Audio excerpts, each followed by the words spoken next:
नमः शिवाय शिवजी सदा सहाय। ओम नमः शिवाय गुरुजी सदा सहाय। 38वां अध्याय शिवजी का किरात अवतार। हरिश्चंद्र नल की कथा व्यास कही समझाए, प्रसन्न होत है सत्य से जग में शिव अधिकाय। नंदीश्वर बोले, अब शिव मंत्र के अतुल तेज से अर्जुन प्रकाशमान हो गए। अर्जुन को ऐसा देख पांडवों को अपनी विजय में संदेह न रहा, उन्हें अपने में विपुल तेज दिखाई पड़ा। जब अर्जुन शिवजी के लिए तप करने चले तो द्रौपदी सहित पांडवों ने बड़े दुख से उन्हें विदा किया, किंतु उन्हें यह विश्वास था कि व्यास जी के उपदेश अनुसार शिवजी की आराधना से हमारा कल्याण होगा। इस प्रकार अर्जुन को तप के लिए भेज पांडव खिन्न हो द्रौपदी सहित वहाँ रहने लगे, परंतु अर्जुन के वियोग से उन्हें कभी शांति न प्राप्त होती थी। तब उन्हें दुखी जान कृपा सिंधु ऋषि श्रेष्ठ व्यास जी फिर उनके पास पहुँचे और पांडवों ने उनकी पूजा की और कुछ दिनों के लिए अपने पास रहने की उनसे प्रार्थना की। व्यास जी पांडवों के सुख के लिए वहाँ कुछ समय तक ठहर गए और उन्हें उपदेश की कथाओं से संतुष्ट करते रहे। एक दिन युधिष्ठिर ने व्यास जी से पूछा कि हे महाप्रयाग, क्या ऐसा कष्ट कभी और किसी ने भी पाया है या एक मैं ही ऐसा हतभागी हूँ? मैं तो समझता हूँ कि इस प्रकार का मेरे जैसा दुख किसी पे न पाया होगा। यह सुनकर व्यास जी ने कहा, नहीं, औरों ने भी एक से एक कठिन दुख पाए हैं। निश्चत देश का स्वामी नल तो आपसे भी अधिक दुख पा चुका है। राजा हरिश्चंद्र ने भी बड़ा दुख पाया है। रामचंद्र जी ने को भी इस प्रकार का दुख हुआ है। वह तो दुखी की राशि ही थे।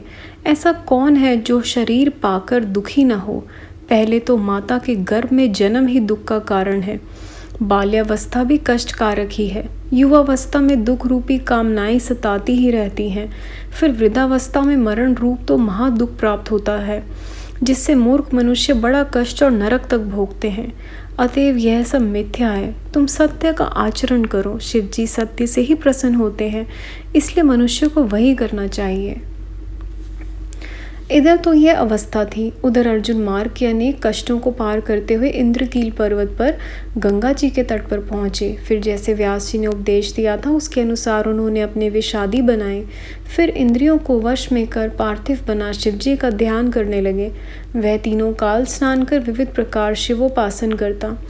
उस उपासना से अर्जुन के शरीर से तेज निकलने लगा, जिसे देख चर जीवों को भय होने लगा कि यह तेज कब शांत होगा। यह कहने के लिए इंद्र के पास गए। अर्जुन के कठिन तप का वृतांत कहा। शचीपति वृद्ध ब्राह्मण का ब्रह्मचारी वेश बना अर्जुन की परीक्षा करने चले। तब उन्हें अपनी ओर आते देख अर्जुन ने उनकी पूजा की और पूछा कि इस समय आप कहाँ से आ रहे हैं? ब्राह्मण वेशी इंद्र ने वह ना कहा अर्जुन से यह कहा कि तुम इतनी थोड़ी अवस्था में तप क्यों कर रहे हो? यह तुम्हारा तप सर्वदा मुक्ति के लिए है या जप के लिए? अर्जुन ने अपना सब मंतव्य कहा। यह सुन ब्राह्मण ने कहा, तुम्हारा यह तप शास्त्र धर्म में युक्ति संगत नहीं है, क्योंकि यह तप तो मुक्ति दाता है और इंद्र मोक्ष का नहीं सुख का दाता है। तुमको यह तप करना योग्य नहीं है। यह सुन अर्जुन ने क्रुद्ध हो इंद्र से कहा, आप ऐसा क्यों कहते हैं? मैं ना तो राज्य के लिए ना मुक्ति के लिए, किंतु व्यास जी के वचनों के लिए तप कर रहा हूँ। हे ब्रह्मचारी जी, आप कृपा कर यहाँ से चले जाइए। आप मुझे पतित करना चाहते हैं। आप ब्रह्मचारी को यहाँ आने की क्या आवश्यकता थी? इस पर ब्रह्मचारी इंद्र ने अर्जुन को अपना वास्तविक रूप दिखाया। अर्जुन लज्जित हो गए। फिर अर्जुन को आश्वासन दे इंद्र ने कहा, वर मांगो। अर्जुन ने कहा, शत्रुओं में विजय दीजिए। इस पर इंद्र ने दुर्योधन सहित भीष्म, द्रोण और कर्णादि वीरों को दुर्जय कह द्रोण पुत्र अश्वत्थामा को शिवजी का अंश बतलाए हुए अपनी असमर्था व्यक्त की और कहा, इसके लिए शिवजी समर्थ है। तुम एकमात्र शिव की आराधना करो। पार्थिव विधान से अनेक उपचारों युक्त सर्वतोभाव से शिवजी की सेवा करो। तुमको अचल सिद्धि प्राप्त होगी। अर्जुन से ऐसा कह इंद्र उनकी रक्षा के लिए वहां अपने कुछ अनुचरों को नियुक्त कर शिवजी के चरणों का ध्यान करते हुए अपने भवन को चले गए। अर्जुन संग्राम में विजय पाने के लिए वहां रह उसी विधि से शिवजी के प्रसन्नार्थ तप करने लगे। 39वां अध्याय किरातावतार। मूक नाम दानव, कथा शिव किरात का रूप, शक्ति देखन ल्यो पार्थव के अनुरूप। नंदीश्वर बोले, अब अर्जुन ने व्यास जी की बताई हुई विधि से शिवार्चन किया। फिर एक पांव के तलवे से पृथ्वी पर मुनि के समान खड़े हो एकमात्र दृष्टि से सूर्य की ओर देखते हुए मंत्र जपने लगे। अवाध गति से सर्वोत्तम पंचाक्षरी मंत्र जपा। फिर तो अर्जुन का तप तेज इतना प्रकाशित हो गया कि उससे देवता भी विस्मित हो गए। इसी समय दुष्ट दुर्योधन का भेजा हुआ मूक नामक दैत्य शुकर का वेश धारण कर वहां आया, जिसे कपटी दुर्योधन ने अर्जुन के पास भेजा था। वह अपने वेग से पर्वतों को तोड़ता, अनेक वृक्षों को उखाड़ता हुआ तथा अनेक प्रकार के शब्द करता हुआ बड़े वेग से चला। उसे देख शिवजी के चरणों में मन लगाए अर्जुन विचार करने लगा कि यह क्रूर कर्म करने वाला कौन है और कहाँ से आता है। कहीं यह दुर्योधन का हितकारी सखा तो नहीं है?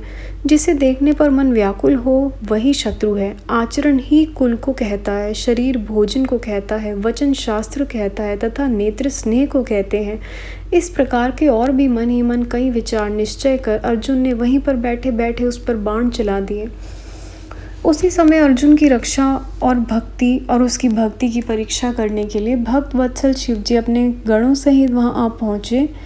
वह कच्छ बांधे हुए थे तथा शिव की ध्वजा वाले उनके शरीर में श्वेत रेखा पड़ी हुई थी और वे स्वयं धनुष बाण धारण किए, पीठ पर बाणों के तरकस बांधे, गणों सहित भीलों के राजा बने हुए थे। ऐसे स्वरूप में भी वह भीलों सा शब्द करते हुए चले और शूकर भी शब्द कर रहा था, जिसका शब्द दिशाओं में फैल गया था। जब अर्जुन ने अपने धनुष पर फिर बाण चढ़ाया तो उसी समय उस शूकर का पीछा करते हुए शिवजी भी वहां आ पहुंचे और उन दोनों के बीच में वह शूकर अद्भुत पर्वतकार दिखाई पड़ा। अर्जुन और शिवजी ने साथ ही उस पर बाण छोड़ा। शिवजी का बाण शूकर की पूंछ में और अर्जुन का बाण उसके मुख में लगा। उनके लगने से मूर्छित हो पृथ्वी पर गिर पड़ा।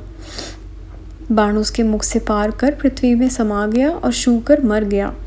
देवताओं ने हर्ष ध्वनि की और पुष्प बरसाए। शिवजी संतुष्ट हुए। अर्जुन को भी सुख प्राप्त हुआ। मरते समय उस दैत्य ने और भी अद्भुत रूप दिखाया, जिसे देख अर्जुन ने कहा, अहो, यह तो शूकर रूप धारण कर मुझे मारने ही आया था। यह तो कहो कि शिवजी ने मेरी रक्षा की। फिर शिवा शिव जपते हुए अर्जुन ने वहां पर स्थित हो शिवजी की बड़ी स्तुति की और बारंबार प्रणाम किया। संगत जी, अध्याय यहाँ समाप्त होता है। गुरु जी, संगत जी, यहाँ तक पढ़ने में कैसे भी कोई भी जाने अनजाने में भूल हुई हो प्लीज़ माफ़ करिएगा। अगला अध्याय हम अगली वीडियो में सुनेंगे। ओम नमः शिवाय। शिव जी सदा सहाय। ओम नमः शिवाय। गुरु जी सदा सहाय। Thank you Guru ji, thank you संगत जी। जय गुरु जी महाराज।